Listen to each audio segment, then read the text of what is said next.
Injil Lukas pasal 13 ayat 10 hingga 17. Pada suatu kali Yesus sedang mengajar dalam salah satu rumah ibadat pada hari Sabat.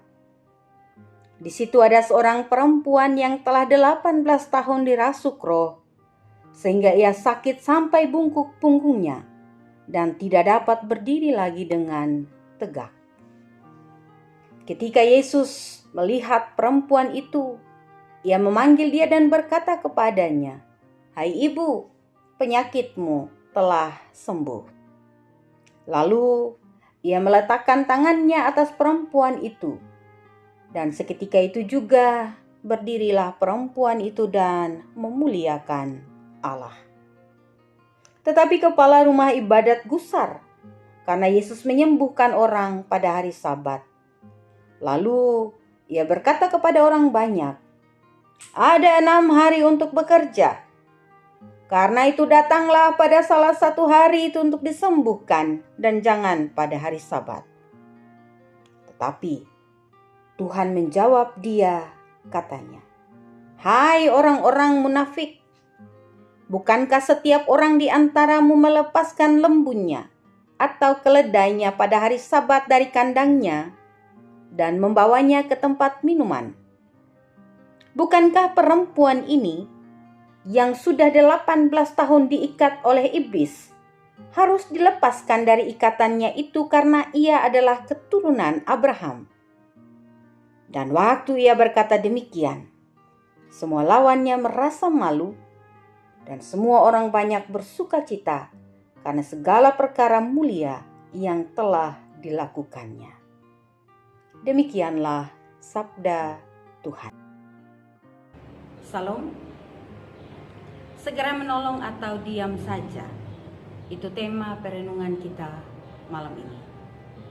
Saudara, orang-orang Farisi dan para ahli Taurat seolah tidak pernah bosan untuk memperhatikan gerak-gerik Tuhan Yesus hanya demi menemukan celah yang dapat dipakai untuk mempersalahkan atau menjebak Yesus.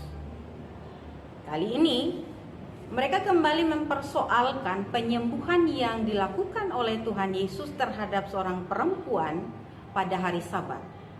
Seorang perempuan yang oleh teks kita dikatakan sudah 18 tahun mengalami sakit karena dirasuki roh, yang membuat perempuan ini bungkuk dan kemudian tidak dapat berdiri tegak. Perhatikan bagaimana sang kepala rumah ibadat yang menjadi gusar dan kesal terhadap penyembuhan yang dilakukan Yesus, sehingga kepada banyak orang yang ada saat itu ia berkata dalam ayat 14 bagian B, "Ada 6 hari untuk bekerja. Datanglah pada salah satu hari itu untuk disembuhkan, jangan pada hari Sabat." Yang menarik saudara adalah tanggapan Yesus terhadap apa yang dinyatakan oleh kepala rumah ibadah itu. Yesus menyindir dengan mengatakan atau mengingatkan apa yang mereka lakukan pada hari Sabat terhadap apa yang dibutuhkan oleh lembu atau keledai mereka. Pada ayat 15 Yesus berkata, "Hai orang-orang munafik, bukankah setiap orang di antaramu melepaskan lembunya atau keledainya pada hari Sabat dari kandangnya dan kemudian membawanya ke tempat minum?" Saudara, Yesus tampak marah dengan pikiran sempit dan kelakuan orang-orang Farisi dan ahli Taurat tersebut. Lalu mengapa kebutuhan orang yang sakit selama sekian tahun boleh diabaikan?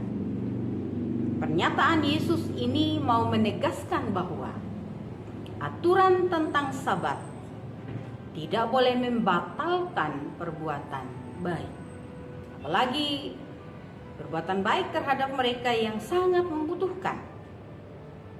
Aturan tentang Sabat tidak bisa membatalkan kasih Allah kepada manusia dan seluruh ciptaan. Untuk berbuat baik terhadap sesama yang menderita dan tidak berdaya. Hari Sabat sama dengan hari lainnya harus menjadi kesempatan untuk berbuat baik terhadap sesama yang menderita, sesama yang tidak berdaya. Itulah yang dilakukan Yesus kepada perempuan yang sakit selama 18 tahun. Saudaraku yang dikasihi Tuhan Yesus, dari kisah ketika Yesus menyembuhkan pada hari Sabat ini, beberapa catatan kiranya menjadi perenungan bagi kita sekalian. Yang pertama, segeralah bertindak untuk menolong seseorang yang membutuhkan bantuan kita. Jangan tunda hanya karena alasan-alasan manusiawi yang lazim kita lihat, kita dengar dan terjadi di sekeliling kita, atau karena memikirkan apa pendapat orang lain kalau kita segera menolong. Karena saudara, bisa saja kesempatan itu tidak akan terulang. Yang kedua, mengasihi Tuhan harus nampak di dalam hati yang memiliki belas kasih terhadap sesama yang menderita dan tidak berdaya. Karena itu pakailah setiap hari sebagai kesempatan untuk menyatakan kasih Allah di dalam kita kepada sesama. Yang terakhir, Tuhan memberikan aturan dan hukum supaya manusia semakin mengasihi Allah dan setia kepada kebenaran. Supaya manusia memiliki pedoman, pegangan tentang cara yang benar, tentang apa yang benar, apa yang baik selama menjalani hidup.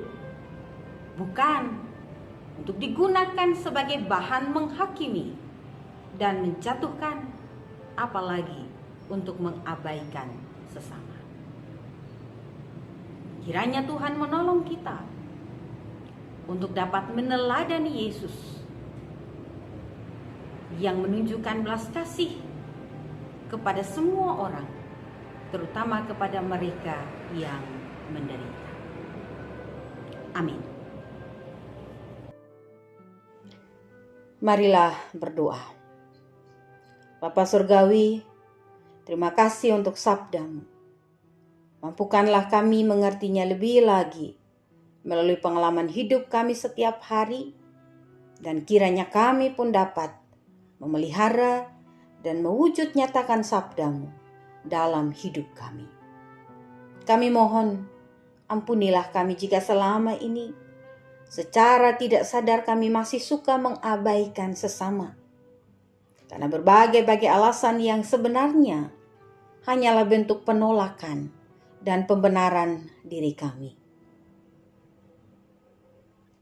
Kiranya dalam rahmat-Mu kami dimampukan untuk peduli lebih lagi terhadap sesama, untuk mengasihi lebih lagi, terutama terhadap mereka yang menderita, yang mungkin saja selalu ada di sekitar kami. Malam ini kami berdoa secara khusus bagi mereka yang menderita karena sakit penyakit, karena ekonomi, karena politik, karena bencana alam, karena apapun juga. Kami mohon Bapa kasih Tuhan kiranya atas mereka, supaya mereka bukan saja kuat menanggung segenap derita yang dialami, tetapi dapat juga tetap berjuang dengan penuh semangat untuk melewati. Ya Tuhan kami dan semua orang yang kami kasihi, juga semua orang yang mengasihi-Mu akan beristirahat malam ini. Kami mohon kiranya kasih dan rahmat-Mu melingkupi kami, supaya kami dapat menikmati waktu istirahat kami dengan tenang dan damai. Dan kiranya besok dalam rahmat-Mu yang sama, kami boleh bangun untuk menyambut hari yang baru dengan harapan yang baru. Inilah doa kami, inilah syukur dan permohonan kami. Di dalam nama Tuhan Yesus, kami telah berdoa. Amin.